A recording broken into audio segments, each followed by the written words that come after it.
आप सभी लोगों का स्वागत है, अभिनंदन है आज यूपीएससी 101 पर। और हम लोग आज बात करेंगे एनसीईआरटी लेक्चर 2। कल का जो सीरीज है उसको कंटिन्यू करें। तो इन यस्टरडेज लेक्चर हमने क्या किया था, हमने स्टार्ट किया था इंडियन इकोनॉमी 1950 टू 1990। और इसमें हमने डिस्कस किया था, we discuss about the background that India का जो प्लान डेवलपमेंट मॉडल था वो क्या था, हमने ये मॉडल को क्यों चूज किया। चलिए शुरू करते हैं आज और इसको आगे लेके चलते हैं। Let's complete this chapter. ये पार्ट 2 है उस लेक्चर का। और सभी लोग का अगेन स्वागत है, अभिनंदन है आपका। और इस ये लेक्चर बहुत जरूरी है because it will give you a dynamics of understanding की इकोनॉमी कैसे थी और इकोनॉमी के क्या क्या प्रॉब्लम्स थे और क्यों हमने प्लान डेवलपमेंट किया, जो मैंने कल डिस्कस किया था उसको हम आगे लेके चलेंगे। तो agriculture, industry and trade policy, import substitution, तो ये सारे एस्पेक्ट हैं। चलिए शुरू करते हैं। तो ये मेरा कोड है पी सिंह 10 और आप अनअकैडमी के नोट्स में यहाँ से आप डाउनलोड कर सकते हैं। ऑल्सो लेट्स कंग्रेचुलेट जागृति Awasthi, rank 2, the learner of Unacademy. और जितने भी टॉप 10 हैं हमारे अनअकैडमी से, वो आप कंग्रेचुलेट करते हैं। एंड लेट्स होप दैट आपका नाम कल इसमें हो। तो 169 लर्नर्स ने डायरेक्टली हमारे लिस्ट से जो यूपीएससी की लिस्ट है उसमें अनअकैडमी के स्टूडेंट। तो जो स्टूडेंट लाइव क्लासेस लेना चाहते हैं तो प्लस कोर्स लें। अगर पेड कोर्स है आपका प्लस कोर्स, तो प्लस कोर्स में आपको live classes, weekly test, structured courses, unlimited access मिलेगा। अगर आइकॉनिक में जाते हो तो personal guidance, study planner, study material, expert guidance and test analysis होगा। इसमें बेसिकली पर्सनल मेंटर आपको एक असाइन होता है। तो आप बेटा मेरा कोड यूज कर सकते हो पी सिंह 10। आप मेरा कोड यूज किया, आप एनरोल करो। मेरे कोड को यूज के एनरोल करोगे तो मैं आपको पर्सनल लेवल पे अपना डिटेल शेयर करूंगा, आप मेरे से इंटरेक्ट कर सकते हो। जो भी स्टूडेंट्स मेरे थ्रू एनरोल होते हैं, मैं उनका एक ग्रुप बना रखा है। उनका प्रीलिम्स हो गया, मेंस हो गया, आंसर राइटिंग हो गया, स्टडी प्लानर हो गया, सारा मैं उसमें हेल्प करूंगा। आप उसके लिए निश्चिंत रहो till your selection, that means support will be till your. मेरा कोड यूज करिए पी सिंह 10, एनरोल करिए प्लस यार आइकॉनिक कोर्सेज पे। आप 12 मंथ्स, 24 मंथ जो आपको सूटेबल हो ले सकते हैं। एंड मेरा कोड पी सिंह 10 यूज करिए। आपको फ्लैट 10% आपको डिस्काउंट जो है मिलेगा। फ्लैट 10% आपको डिस्काउंट मिलेगा। आप उस डिस्काउंट का आप ले सकते हैं बाय यूजिंग माय कोड। ठीक है। और सिमिलरली आप जो है आइकॉनिक कोर्स भी ले सकते हैं, साथ साथ आप ऑप्शनल का कोर्स ले सकते हैं। Use my code P Singh 10, तो आपको हार्डली 2000 पर मंथ आपको पड़ेगा। तो ऑप्शनल का कोर्स भी आप यहाँ से ले सकते हैं। और weekend simplified batch current affair का 29 सितंबर से जो है शुरू हो रहा है। ऑल्सो एवरी वेडनेसडे को बैच स्टार्ट होता है, तो आप बैच स्टार्ट करिए और एनरोल करिए और पढ़ाई को शुरू करिए। Give wings your preparation and let's crack it. तो आगे बढ़ते हैं और बात करते हैं कि इंडियन इकोनॉमी का क्या पूरा एस्पेक्ट था और उसके बारे में डिटेल में समझते हैं। तो 1947 में इंडिया गॉट इंडिपेंडेंस और इंडिया के पास चूज करना था दो इकोनॉमिक सिस्टम थे, communist and socialist system. Sorry, communist या फिर कह लीजिए सोशलिस्ट, उसका डाइल्यूटेड वर्जन होगा, एंड कैपिटलिस्ट सिस्टम। दोनों में से हमें एक सिस्टम को चूज करना था जो हमारी इंडिया के लिए सूटेबल होगा। तो जवाहरलाल नेहरू हमारे आर्किटेक्ट थे एंड ही बिलीव कि हमको यूएसएसआर मॉडल चूज करना चाहिए, socialist model. But at the same time हम लोग private property, private health, sorry private property allow करेंगे, यानी प्राइवेट प्लेयर्स को भी अलाउ करेंगे विद डेमोक्रेसी। और हमने एक मिक्स्ड मॉडल चूज किया। We took the virtues of both capitalist and communist system, यानी दोनों की अच्छी बातों को लेके हमने डेमोक्रेसी का तड़का लगाकर हमने अपना न्यू इकोनॉमिक मॉडल चूज किया, जिसको हम मिश्रित अर्थव्यवस्था या मिक्स्ड इकोनॉमी, तो मिश्रित अर्थव्यवस्था, मिक्स्ड इकोनॉमी को हमने चूज किया। इंडस्ट्रियल पॉलिसी रेजोल्यूशन 1948 के तहत अगर आप देखोगे तो एरा ऑफ 5 ईयर प्लान जो है स्टार्ट हुआ। प्लानिंग कमीशन 1950 में इसकी शुरुआत हुई। तो फर्स्ट प्लान आपका 1951 से इसकी शुरुआत हुई। और प्रधानमंत्री जो उस वक्त के थे जवाहरलाल नेहरू, और आर्किटेक्ट ऑफ प्लान जो थे उनमें स्टार्ट हुआ। अब जैसा मैंने कहा मिक्स्ड इकोनॉमी मॉडल चूज किया, जो कि गवर्नमेंट लेड मॉडल था, गवर्नमेंट कंट्रोल करती थी, अनलाइक यूएसएसआर मॉडल जिसमें गवर्नमेंट 100% कंट्रोल करती थी। तो हमने इसके वर्च्यूज लिए, यहाँ पे हमने प्लान्ड इकोनॉमिक मॉडल चूज किया, जिसमें हमें गवर्नमेंट को हम एक प्रायोरिटी सेक्टर फोकस कर रहे हैं, प्रायोरिटाइज कर रहे हैं। और दूसरा मॉडल था मार्केट इकोनॉमी, जहां गवर्नमेंट का इंटरफेरेंस ना के बराबर होता है, लेसेस फेयर, जिसको मैंने कल डिटेल में डिस्कस किया था, वहां से पढ़ लीजिएगा। अच्छा, सभी लोग मुझे आप यहाँ फॉलो कर सकते हैं अकेडमी, आप मुझे फॉलो करिए रेगुलर। और आप अगर फॉलो करेंगे तो आपकी लर्निंग और ग्रो करेगी। आप मेरी स्पेशल क्लासेस भी करिए।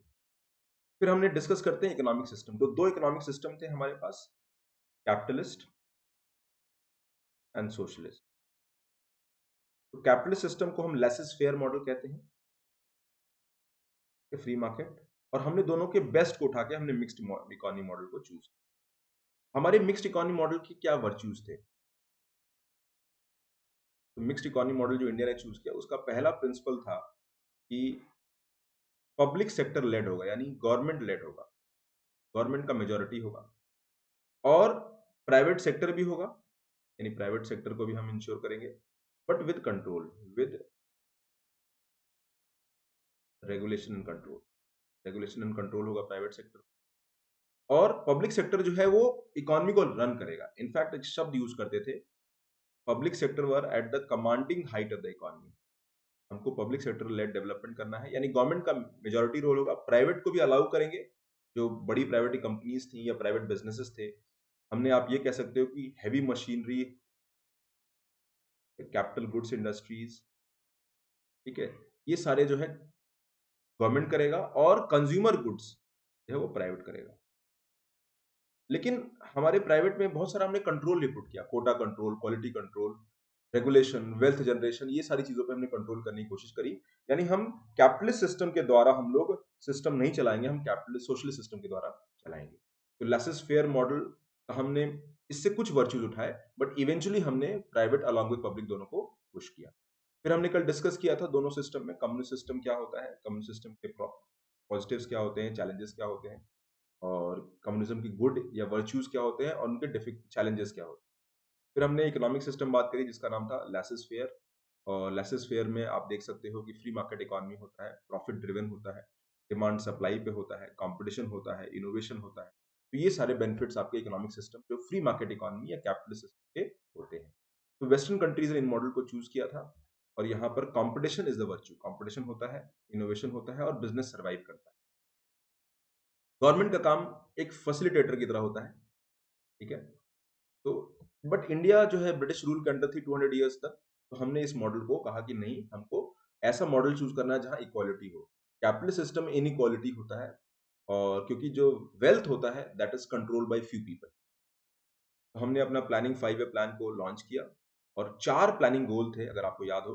ग्रोथ, यानी हम जीडीपी ग्रोथ पे काम करेंगे, और जीडीपी ग्रोथ जब काम करेंगे तो इसके जो बेनिफिट्स होंगे इसको हम डेवलपमेंट में खर्च करेंगे, यानी हम बेनिफिट्स को नीचे ले जाएंगे। दैट मीन्स हम इंक्लूजन या समावेशन करेंगे, इंक्लूसिव ग्रोथ करेंगे, और ये होगा। तो यानी ग्रोथ के साथ साथ यानी इनकम जो बढ़ेगी उसको हम डेवलपमेंट में खर्च करेंगे, and this is called trickle down effect. को ट्रिकल डाउन कराएंगे, नीचे तक ट्रिकल डाउन होके आएगा। दूसरा होगा मॉडर्नाइजेशन, जहां पे हम research and development, education, innovation, इन सारी चीजों पे फोकस करेंगे, एंड हैवी इंडस्ट्रीज में इंडस्ट्रियलाइजेशन करना हो, तो ये सारा जो है मॉडर्नाइजेशन के द्वारा होगा। तीसरा होगा सेल्फ रिलायंस, यानी हम social justice, self reliance social justice के द्वारा हम लोग अपनी वर्च्यूज को लेके जाएंगे। सेल्फ रिलायंस का मतलब इम्पोर्ट सब्स्टिट्यूट, आप इम्पोर्ट ना करके इम्पोर्ट को सब्स्टिट्यूट कर रहे हो, और सोशल जस्टिस के द्वारा आप इक्वालिटी या वेलफेयर लाने की कोशिश कर रहे हो, ठीक है। तो ये 4 प्लानिंग गोल्स थे, और इसके बेसिस पे हमने प्लानिंग की शुरुआत करी। इकोनॉमिक ग्रोथ, जीडीपी को ग्रो कराइए, जब जीडीपी बढ़ेगा तो इंडिया की इनकम बढ़ेगी, जब इनकम बढ़ेगा तो डेवलपमेंट अपने आप ग्राउंड पर पहुंचेगा। तो हमारा ऑब्जेक्टिव होगा कि हम ग्रोथ को हम सब तक पहुंचाएं, सोशियो इकोनॉमिक प्रायोरिटीज से फोकस करें, ट्रिकल डाउन कराएं, एंड इसमें स्टेट का मेन रोल होगा वेलफेयर द्वारा। दूसरा है modernisation, we will invest in technology, R&D, education. साथ साथ हमने कहा सेल्फ रिलायंस, यानी हम इंपोर्ट ना करके हम इंपोर्ट को सब्स्टिट्यूट करेंगे। We will rely on the resources of the country and not depending on other country.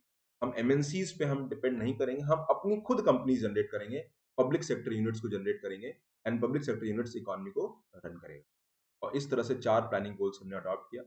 ये है पीसी महालनोबिस, प्रशांत चंद्र महालनोबिस, जो हमारे प्लानिंग मॉडल के आर्किटेक्ट हैं, ठीक है। अब प्लानिंग मॉडल में हमने एक और बात कही थी कि जो प्लानिंग मॉडल चूज किया था उसके पीछे बैकग्राउंड जरूरी है।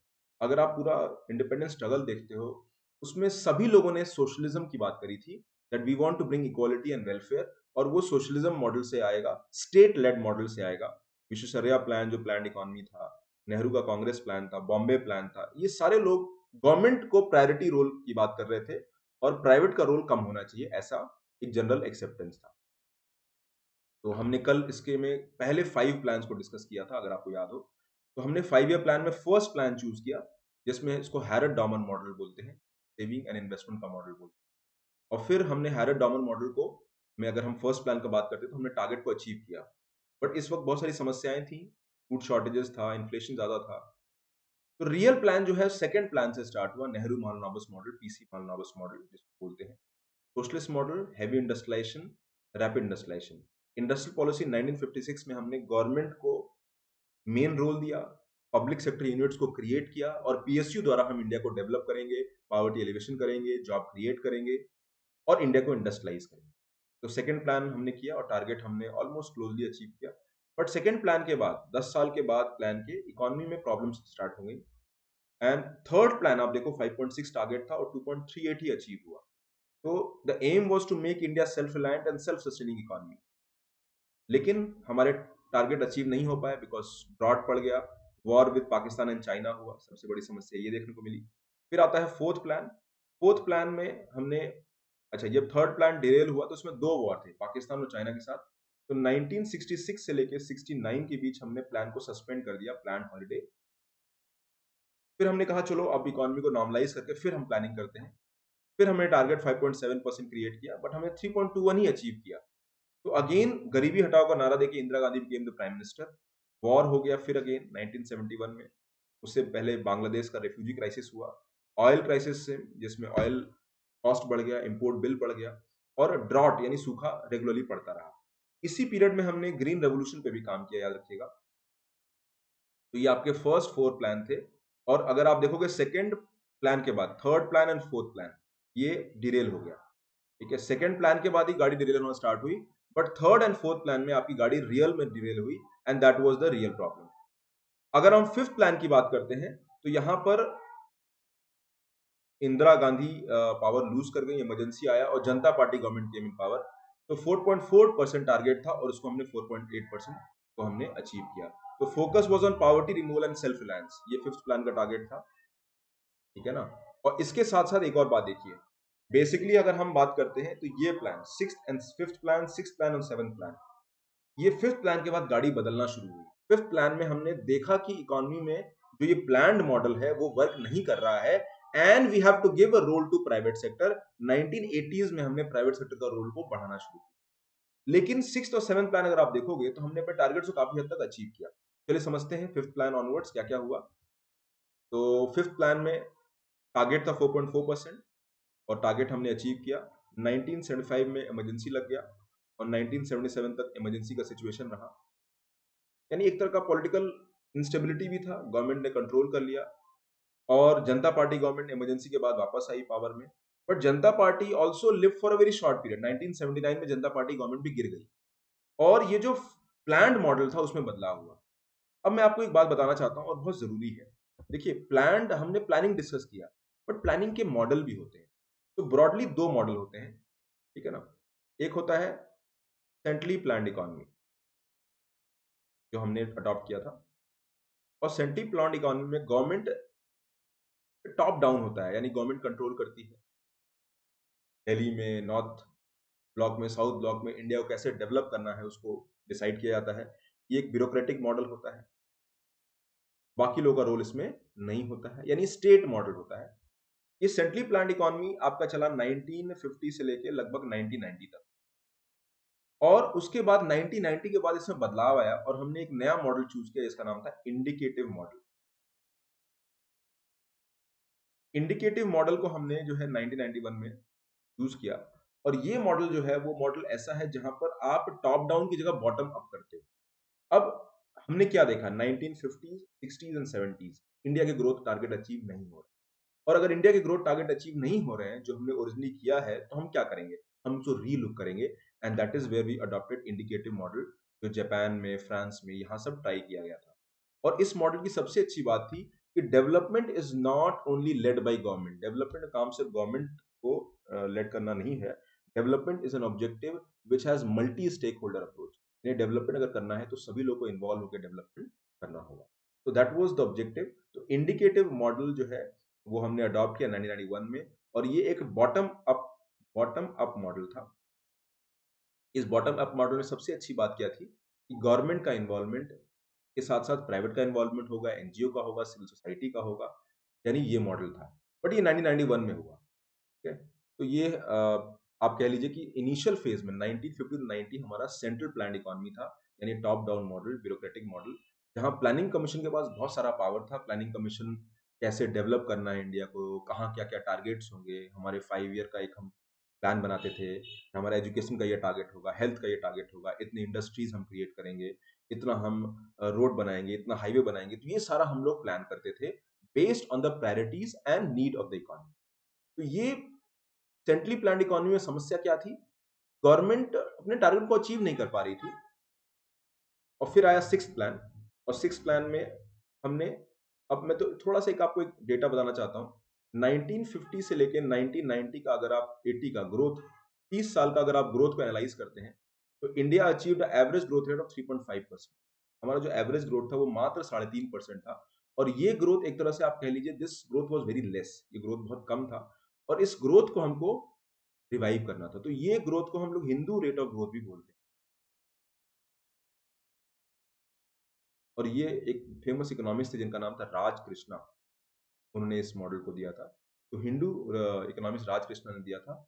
उनका कहना था कि ये इंडियन इकोनॉमी में यूनिक है, पूरा वर्ल्ड अच्छे से ग्रो कर रहा है but Indian economy is growing at a slow pace. तो 1950 के बाद 80 जब आया तो हमने री लुक किया कि भाई हमारा जो प्लान डेवलपमेंट है वो टारगेट के हिसाब से तो नहीं चल रहा है। और हमने पॉवर्टी एलिवेशन, गरीबी हटाओ, सोशल जस्टिस, ये सारी बातों को तो हम कर रहे हैं, लेकिन कह रहे हैं, लेकिन ग्राउंड पे तो पहुंच नहीं रहा है। तो Hindu rate of growth was never achieved, sorry, Hindu rate of growth was the 3.5% growth. और ये Hindu, there is nothing Hindu about it, is just ये बताता है कि हमारा ग्रोथ टारगेट जो है वो इंडिया स्पेसिफिक था। बगल में पाकिस्तान 6% से ग्रो कर रहा था, Thailand, Malaysia, Singapore, you know, south Korea, ये बहुत तेजी से ग्रो कर रहे थे और इंडिया में ग्रोथ नहीं हो रहा। तो सिक्स प्लान में इंदिरा गांधी पावर में आई, and again removal of poverty, यानी अब हम डायरेक्ट एक्शन करेंगे पॉवर्टी को रिमूव करने का। और यहां पर हमने इंफ्रास्ट्रक्चर पे फोकस शुरू किया, रोड, हाईवे, कनेक्टिविटी, बिकॉज ये डेवलप नहीं हो पाया था। हमारा इंडस्ट्रियलाइजेशन प्रोसेस स्टार्ट तो हुआ but it never gathered momentum at as it should have. उसको जो मोमेंटम मिलना चाहिए था वो नहीं हो पाया। एंड दैट इज वेयर हमारा फोकस होगा कि हम स्ट्रेंथन करेंगे इंफ्रास्ट्रक्चर द्वारा, एग्रीकल्चर हो या इंडस्ट्री हो, रोड, हाईवे, पोर्ट। तो ये सारा प्रोसेस जो आप बड़े बड़े हाईवे आज देख रहे हो, वो प्रोसेस एक्चुअली 80s में शुरू। The achieve growth about 5.7% more than the targeted one. अब direct attack on poverty was the main stress. गरीब हटाओ का नारा था, अचीव नहीं हुआ।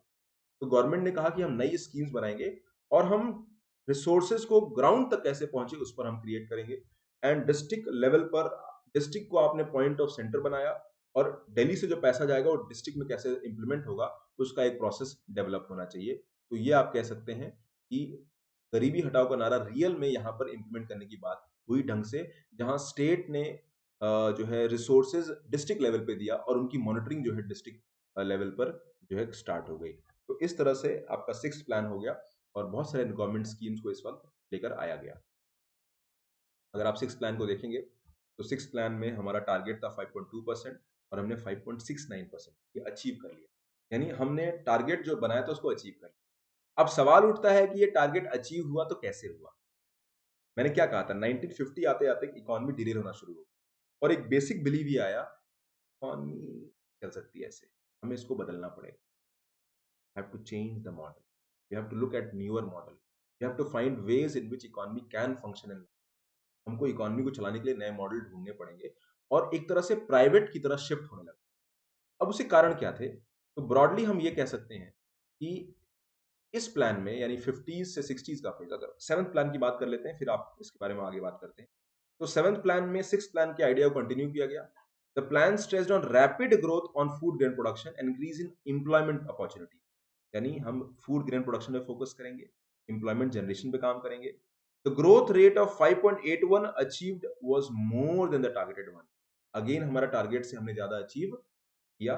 और the plan also saw beginning of liberalisation of the economy, यानी अब आप सोशलिज्म से कैपिटलिज्म की तरफ मूव होना शुरू हो गए हो।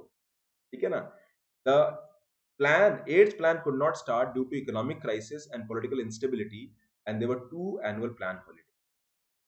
1980s का दौर अच्छा दौर था, ग्रोथ हुआ, अच्छे से हुआ, बट प्रॉब्लम क्या हुआ लेट 80s में, है ना? तो लेट 80s में ये प्रॉब्लम देखने को मिली कि लेट 80s में हमारे प्लान का जो डेवलपमेंट मॉडल था वो डिले होने लगा। एक और बात, जब 1980s तक ग्रोथ अचीव नहीं हुआ तो हमने कुछ काम किए। क्या किए? हमने कहा let's focus on optimisation of PSU. PSU loss में चल रहे हैं, उनको इंप्रूव करते हैं, पहला। दूसरा, इंफ्रा पे काम करते हैं। तो इन दोनों काम के लिए पैसा चाहिए, तो हमने जो है लोन लिया, वी टुक लोन। और ये लोन काफी कंडीशनल लोन्स थे, कंडीशनल लोन्स थे, हाई डेट वाले लोन्स थे। तो हमने ग्रोथ तो अचीव किया, but at the cost of high borrowing. यानी जो 1980 टू 90 का जो फेज था, इसमें हमारी बोरोइंग्स, हाई बोरोइंग्स थी। ग्रोथ तो अचीव किया, लेकिन बोरोइंग बढ़ा दी। अब बोरोइंग में क्या हुआ, प्रॉब्लम स्टार्ट हुई 1987-88 में, जब पॉलिटिकल इंस्टेबिलिटी आई। एक बोफोर्स क्राइसिस आया, पॉलिटिकल स्कैंडल हुआ, करप्शन का स्कैंडल हुआ, बोफोर्स स्कैंडल आया। उसके बाद गवर्नमेंट जो है हार गई इलेक्शन, 1989 में इलेक्शन हुआ। तो 1989 से लेके 91 तक काफी तगड़ा पॉलिटिकल इंस्टेबिलिटी था। और इसी पीरियड में दो प्लान हॉलिडे था, 1990, 91, 1991, 92। तो 1990 से लेके 1992 तक दो प्लान हॉलिडे हुआ। और इस दो प्लान हॉलिडे में सबसे बड़ी जो समस्या वो ये थी कि इस वक्त डिसीजन मेकिंग रुक गई। एक और प्रॉब्लम था, गल्फ वॉर हुआ था, ठीक है ना? तो ऑयल क्राइसिस होने लगा, ऑयल के प्राइसेस बढ़ गए। तो ये सारी समस्याओं में इंडियन इकोनॉमी सफर की, हमारे एक्सपोर्ट्स गिर गए, पॉलिटिकल इंस्टेबिलिटी आ गई, यानी डिसीजन मेकिंग इंपैक्ट हुआ। इस 2 साल के अंदर दो बार प्राइम मिनिस्टर बदले, वीपी सिंह आए पहले प्राइम मिनिस्टर, बाद में जो है चंद्रशेखर प्राइम मिनिस्टर बने। उसके बाद जब इकोनॉमी रिवाइव करने की बात आई, तब तक जो है क्राइसिस आ गया, हमारा फॉरेक्स खत्म हो गया, फॉरेक्स रिजर्व नहीं था। और जब फॉरेक्स क्राइसिस आने लगा, इसको हम लोग बैलेंस ऑफ पेमेंट क्राइसिस कहते हैं, उसको ठीक करने के लिए हमने फिर अपने इकोनॉमी में फिर से काम स्टार्ट किया और हमने अपनी इकोनॉमी को रिफॉर्म करने की बात करी। तो अगर आप देखोगे तो ये प्रोसेस जो है वो 8th प्लान से शुरू हुआ, और यहाँ पर हमने economic reforms and restructuring of economy किया। यानी जो सोवियत रशिया का जो हमने सोशलिस्ट मॉडल चूज किया था, इस सोशलिस्ट मॉडल से हम कैपिटलिस्ट मॉडल की तरफ मूव हुए। और इसको हम लोग एक और वर्ड कहते हैं, वो क्या है word? Structural reforms in the economy. Economy के स्ट्रक्चरल रिफॉर्म्स कर रहे हैं। हमने जो इकोनॉमी क्लोज किया हुआ था, अब हम ओपन इकोनॉमी कर रहे हैं। हमने जो एमएनसीज को रोका हुआ था, अब हम लिबरल बन रहे हैं, लिबरलाइज कर रहे हैं ट्रेड को। और पीएसयूज को सेल कर रहे हैं, पीएसयूज को सेल कर रहे हैं, यानी हम प्राइवेटाइजेशन कर रहे हैं। और एक और सबसे बड़ी बात है, हम लोग पूरे वर्ल्ड का एक ग्लोबल इकोनॉमी का पार्ट बनने वाले हैं, वैश्वीकरण या ग्लोबलाइजेशन के प्रोसेस। तो ये प्रोसेस अगर आप देखोगे, तो ये प्रोसेस जो है स्टार्ट होता है 8th प्लान से, ठीक है ना? 8th प्लान में हमने PV Narasimha Rao prime minister बने, और हमने 1992 से 8th प्लान को शुरू किया। अब 8th प्लान में आने से पहले थोड़ा सा समझ लेते हैं कि जो ये प्लान डेवलपमेंट हुआ उसमें समस्याएं क्या थी, और जो प्लानिंग हुई उसमें क्या सब कुछ हमने अचीव किया? वेल, कुछ किया कुछ नहीं किया। तो अगर मैं बात करूं ये सारे, तो इस एवरेज अगर आप देखोगे 1950 से लेकर 1980 तक इंडिया का एवरेज ग्रोथ कितना था? अराउंड 4%। यानी हमारा एवरेज ग्रोथ जो यहां तक 80 तक 3.5% था, वो थोड़ा सा इंप्रूव हुआ। And because we were able to achieve high growth rate in the 6th and 7th plan, but at the cost of high borrowing. तो बोरोइंग ज्यादा थी लेकिन इस फेज में। तो 4% ओवरऑल अगर हम देखते हैं तो इंडियन इकोनॉमी ग्रू बाय 4%। और अब हम बात करते हैं कि इकोनॉमी जब ग्रू 4% से हुई, तो इसमें कुछ कमियां थी या नहीं थी? वेल, कमियां थी। प्रॉब्लम्स क्या थी? क्यों हमारा इकोनॉमी हमने 6-7% टारगेट किया तो क्यों नहीं अचीव हो? आप देखो, टारगेट पहले एक बार, दो बार टारगेट अचीव नहीं किया, उसके बाद टारगेट्स को ही हमने कम कर दिया। यानी हम अपने टारगेट्स को आप बढ़ाते हो, आप टारगेट्स को कम कर रहे हो। 5.6 से आप 4.4 पे आ गए, 5.6 से आप 5.2 पे आ गए, 5% पे आ गए। यानी हम अपनी कैपेसिटी को कम कर पा रहे हैं, अपनी कैपेसिटी बढ़ा नहीं पा रहे हैं। कारण क्या थे? और कुछ लोग ये भी कहते हैं, देखो मल्टीपल रीजन। तो पहला फैक्टर था डोमेस्टिक फैक्टर्स। डोमेस्टिक फैक्टर्स जैसे आपका ऑयल, सॉरी ड्रॉट, सूखा पड़ता था, ड्रॉट होता था। हमने इकोनॉमी में इन्वेस्टमेंट नहीं कर पाए। इकोनॉमी में इन्वेस्टमेंट तभी करोगे जब इकोनॉमी ग्रो करेगी। वो नहीं हो पाया। जब इकोनॉमी ग्रो नहीं करेगी तो आप वेलफेयर नहीं कर पाओगे। तो हमेशा एक रिसोर्स कंस्ट्रेंट के चैलेंज देखने को मिले इंडियन इकोनॉमी में, पहली बात। दूसरी समस्या जो देखने को मिलती है, वो ये थी कि एक्सटर्नल फ्रंट पे बहुत सारे हमने वॉर लड़े, तो इसका इम्पैक्ट हुआ, ऑयल क्राइसिस हुआ।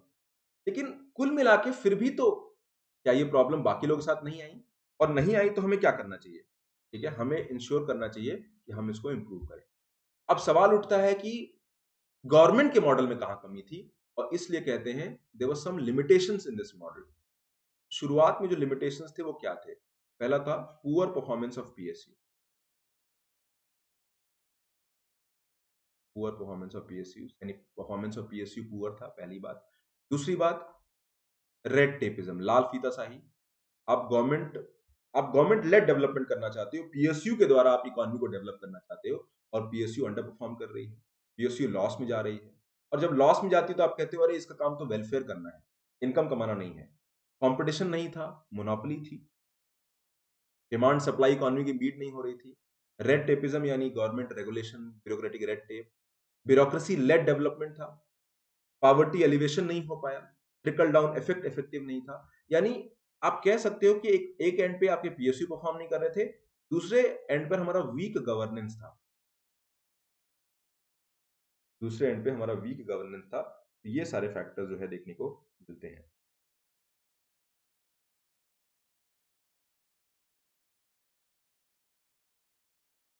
ओके, तो this was the problem that we, तो अभी हमको क्या करना होगा? हमको इसको एड्रेस करना होगा, और इसीलिए हमने फिर अपनी इकोनॉमी को रिफॉर्म किया।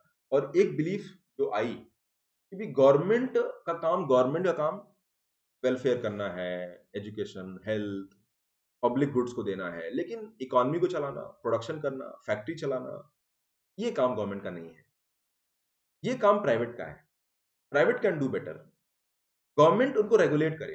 तो गवर्नमेंट इस पूरे फेज में मेन प्लेयर थी। और 90s के बाद मेन प्लेयर से वो इनेबलर हो गई, फैसिलिटेटर हो गई। यानी अब हम इकोनॉमी को फैसिलिटेट करेंगे, इनेबल करेंगे, हम रन नहीं करेंगे, हम फैसिलिटेट करेंगे, हम इनेबल करेंगे। अभी पहले मेन प्लेयर थी, बट मेन प्लेयर की तरह वो परफॉर्मेंस नहीं दे पाई। और अगर आप देखोगे तो यहां पर इकोनॉमिक रिफॉर्म्स हुए, और इकोनॉमिक रिफॉर्म्स में सबसे बड़ा जो एस्पेक्ट था roll back of state government ने पीछे हाथ उठाया। एलपीजी लिबरल पॉलिसीज आई, ठीक है, एंट्री ऑफ एमएनसी हुआ, बहुत सारी इकोनॉमी में रिफॉर्म किया, tax reform, banking reform, private को हमने एंट्री दी, पीएसयू को हमने, लॉस मेकिंग पीएसयू को सेल करना शुरू किया, डिस इन्वेस्ट करना शुरू किया। और एक बेसिक फिलॉसफी थी कि the business of government is not to do business, यानी सरकार का काम बिजनेस करना नहीं है। और आप देखिए इसके हमें बहुत अच्छे से जो है रिजल्ट देखने को मिलता है। 8th प्लान के बाद सडनली हमारी इकोनॉमी का ग्रोथ रेट जो है, जो 4-5% से ऊपर कभी जा नहीं रहा था, वो 7%, 8% तक पहुंचना शुरू हो गया। यानी जो ग्रोथ एवरेज 4% था, वो लगभग 6.6 टू 7% के बीच जो है एवरेज। तो ये देखने को मिलता है हमारा 90s में 2000 का जो पहला फेज था वो काफी अच्छा था इकोनॉमिक ग्रोथ के एस्पेक्ट। तो अगर मैं बात करता हूँ बाकी प्लान का, थोड़ा सा देख लेते हैं, इसके बारे में हम लोग डिटेल में नेक्स्ट चैप्टर में बात करेंगे। तो 8th प्लान में हमने क्या किया? हमने इकोनॉमिक रिफॉर्म्स किए, वी रीस्ट्रक्चर द इकोनॉमी, और ताकि हमारा जो क्राइसिस था, बीओपी क्राइसिस था, फॉरेक्स क्राइसिस था, उसको एड्रेस कर पाए।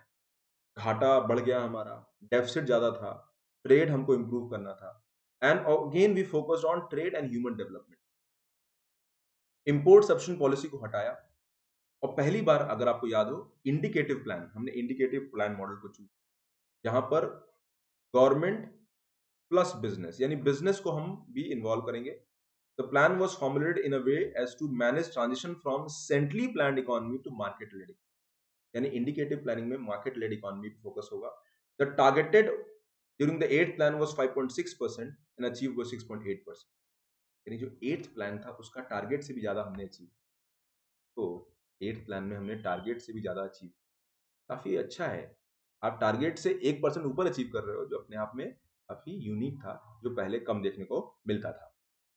फिर 9th प्लान आया, इसके बारे में और डिटेल में बात करेंगे, बट 9th प्लान का टारगेट भी हमने जो है रखा 6.5%। थोड़ा कम हो गया 9th प्लान, क्योंकि इस टाइम क्राइसिस भी कुछ आई। एशियन फाइनेंशियल क्राइसिस आ गया था, साथ में इंडिया में जो है ऑपरेशन शक्ति, कारगिल वॉर, ऑपरेशन शक्ति के टाइम हमने न्यूक्लियर बॉम्ब टेस्ट किया, तो हमारे ऊपर बहुत सारे इकोनॉमिक सैंक्शंस लगे। तो ये सारे फैक्टर इम्पैक्ट हुए, लेकिन ओवरऑल फिर भी हमने टारगेट से थोड़ा सा 1% कम अचीव किया। पहले की तरह कि भाई आप टारगेट से आधे से भी कम अचीव कर रहे हो, वैसा नहीं हुआ। फिर 10th प्लान में हमने टारगेटेड ग्रोथ को 8.1 किया और अचीव 7.7। और इस वक्त इस पूरे फेज में अगर आप देखोगे, this was the highest growing phase of the economy. 2004 से लेके जो 9 का जो फेज है, इकोनॉमी एवरेज 8% ग्रो कर रही है, and this was unreal. Unreal था, अभी तक हुआ नहीं था। तो GDP growth was 7%, was much higher than world average GDP growth, and thus planning commission का जो रोल था वो अब कम हो गया। प्लानिंग कमीशन पहले मेन रोल प्ले कर रहा था, अब प्लानिंग कमीशन एक एडवाइजरी बॉडी की तरह और डिसीजन मेकिंग लेवल पर उसका काम उसका कम हो गया। तो दिस वाज द चेंज, यानी हमने जो स्ट्रक्चरल रिफॉर्म्स किया, दैट इज जो पीएसयू लेड मॉडल से हम प्राइवेट लेड मॉडल पे गए, और आज पीएसयू है, आज भी मिक्स्ड इकोनॉमी है, बट मिक्स्ड इकोनॉमी में गवर्नमेंट का रोल कम हो गया है और प्राइवेट का रोल बढ़ गया है। तो ये बहुत सारे हमने टारगेट्स को बनाया और उनको अचीव भी किया। और अगर आप 11th एंड 12th प्लान की बात करते हो, तो we did relatively much better than what was achieved the previous. अब प्लानिंग की बात करते हैं, अचीवमेंट्स की बात करते हैं। तो अचीवमेंट्स में अगर आप देखोगे 75 ईयर हो चुका है, तो 75 ईयर या बात करते हैं तो नेशनल इनकम बहुत तेजी से बढ़ा है हमारा। जीडीपी हमारी जो है वो आज 3 ट्रिलियन इकोनॉमी है, we are the 5th largest economy in the world, 6th बोला जाएगा, कोविड के टाइम थोड़ा कम हो गया। India is the fastest growing economy and 5th overall largest. India जो है यूके को और फ्रांस को पीछे कर दिया हमने। और हमारे indicators, infant mortality rate, literacy rate, disease, ये सारे इंप्रूव हुए हैं। एंड इंडस्ट्रियल स्ट्रक्चर काफी स्ट्रांग हो गया, सीमेंट, स्टील, फर्टिलाइजर, ये सारा हमारा पहले से डेवलप हुआ है। कई बार लोग कहते हैं कि ये पीएसयू क्या फेल हो गई। एक मिक्स्ड मॉडल था, कुछ पीएसयू ने अच्छा काम किया, सेल्फ रिलायंस क्रिएट किया, cement industry, iron steel industry, atomic energy, space programme, defence programme, यहाँ हमने अच्छा काम किया। लेकिन कुछ फेलियर्स भी थे। हम नेचुरली फोकस 1950 टू 1990 की बात कर रहे हैं, बट मैं ओवरऑल की बात कर रहा हूँ। तो आज भी पॉवर्टी अच्छा खासा है, आज भी फूड इन्फ्लेशन होता रहता है, अनएम्प्लॉयमेंट ज्यादा है, रीजनल इम्बैलेंसेज हैं, UP, Bihar, Chhattisgarh, Jharkhand, north east, ये डेवलप नहीं है।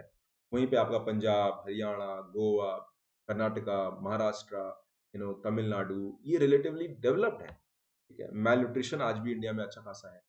तो वर्ल्ड के 1/3 मेल न्यूट्रिशन चाइल्ड भारत में है, कुपोषण का शिकार हमारे बच्चे हैं। तो ये कहीं ना कहीं ये भी दिखाता है कि भाई जो हमने टारगेट किया था वो पूरा अचीव नहीं किया। ठीक है ना।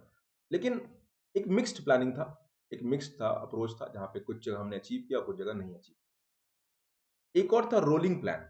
नॉर्मली मैंने कहा कि आपने जो प्लान मॉडल डेवलप किया, तो उसमें हमने सेंट्रली प्लान इकोनॉमी की और इंडिकेटिव की बात करी। एक और रोलिंग प्लान आया था, और रोलिंग प्लान 1962 में गुनार मृडाल लेके आए थे।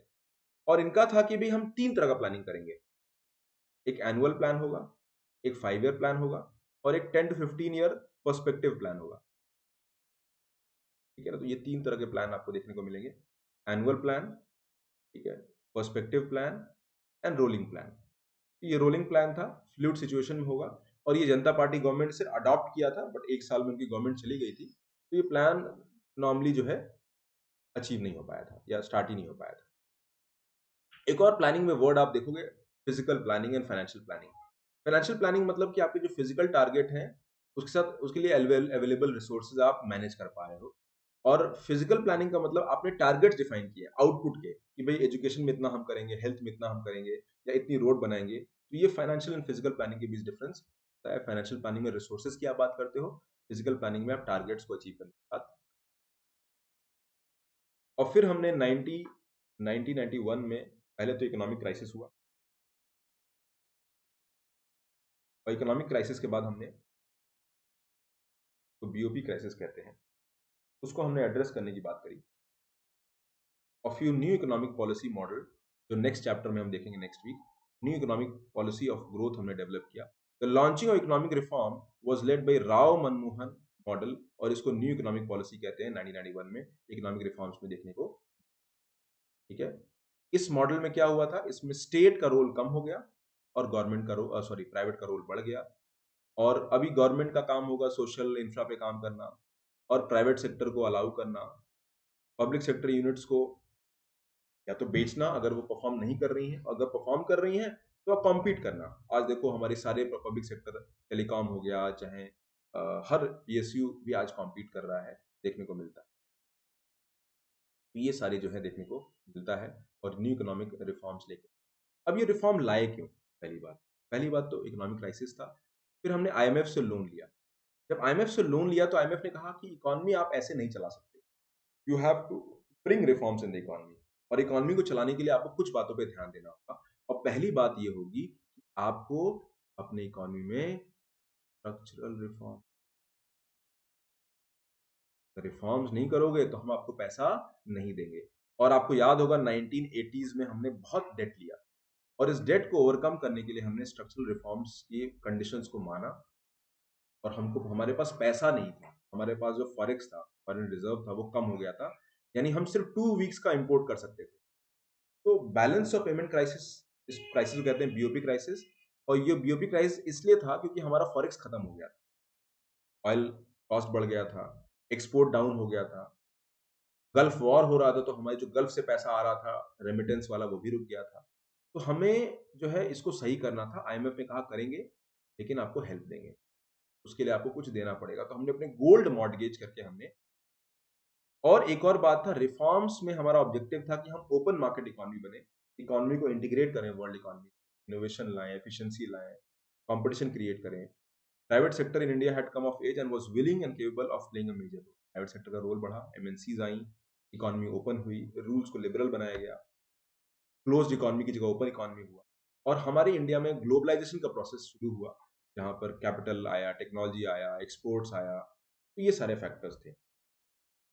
लेकिन फिर भी जब पीछे जाके हम देखते हैं तो ये नहीं कह सकते हैं कि इकोनॉमिक मॉडल में कुछ भी अचीव नहीं। बिकॉज अगर if you go back after independence, India envisages economic system which combined features of socialism and capitalism.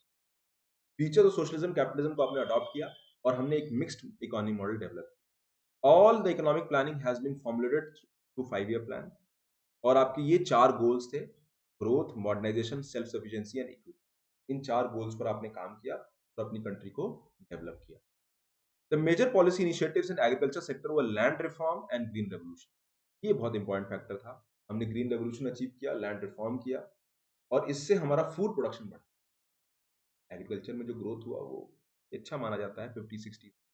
The proportion of people depending on agriculture did not decline as expected. जो लोग agriculture पे dependent थे वो कम नहीं हुए। And policy initiative in the industrial sector raise the contribution to GDP.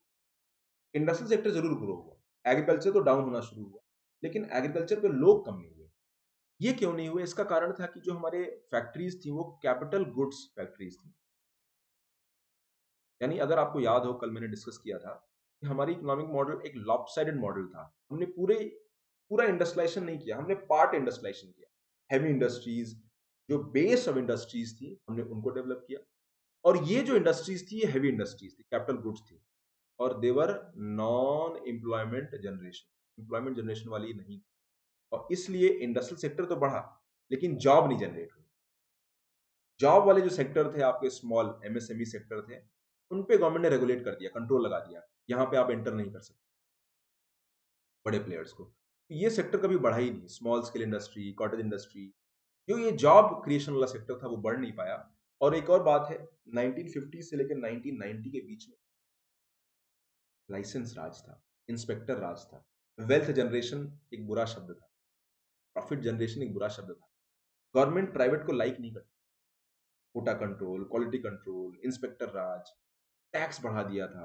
1970s में इंदिरा गांधी ने टैक्स बहुत बढ़ा दिया। तो ये इंडस्ट्रियल सेक्टर हमारा ग्रो नहीं किया जिस तरह से करना चाहिए। One of the major drawbacks in industrial sector was inefficient functioning of public sector and started incurring losses leading to drain of the nation's limited resource.